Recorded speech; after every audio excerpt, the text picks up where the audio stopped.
From the about 9 million consumers of electricity or customers who pay electricity, we fall among the 8,000 customers who are high-value customers. We pay all these factories represented here, 71 of them, each and every one of them are high-end customers for Kenya Power.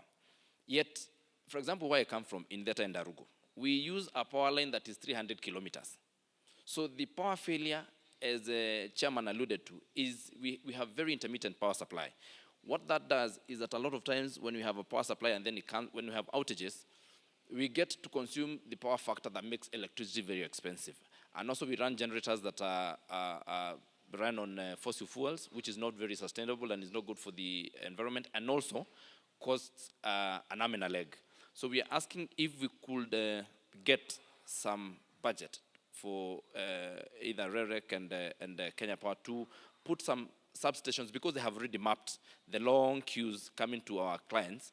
If they could map and give us some substations around the factories, it would be of great help to us. Your Excellency, we have talked about the fertilizer that we give to the farmers, and I know we've discussed that with you, and we will get the figures that are actual, because we intended as a government to make sure that farmers access fertilizer at a subsidized cost.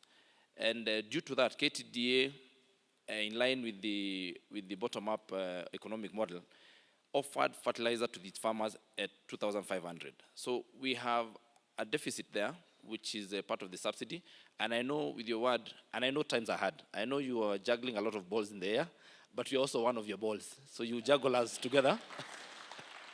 Ukiangalia wale wengine pia sisi unatuangalia hapo, hata kama unaweka kidogo kidogo, ndio tusikue na challenges za kurun factories na kurun the economy. But I will also, I've talked to the chairman and I've told him that all of us must be very frugal with the little resources that we have, because this country requires all of us to be very economical with our money. So thank you very much for that, Your Excellency.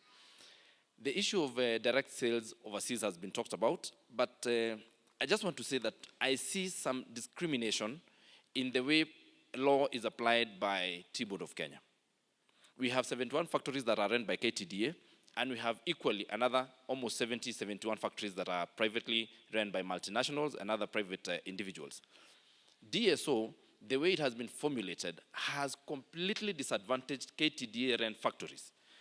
And therefore, the process of approval by Tea Board of Kenya, which I find you know, there's a lot of legalese that is spoken, and in the process, we find that our factories miss out on selling good prices, fetching good prices for our orthodox teas.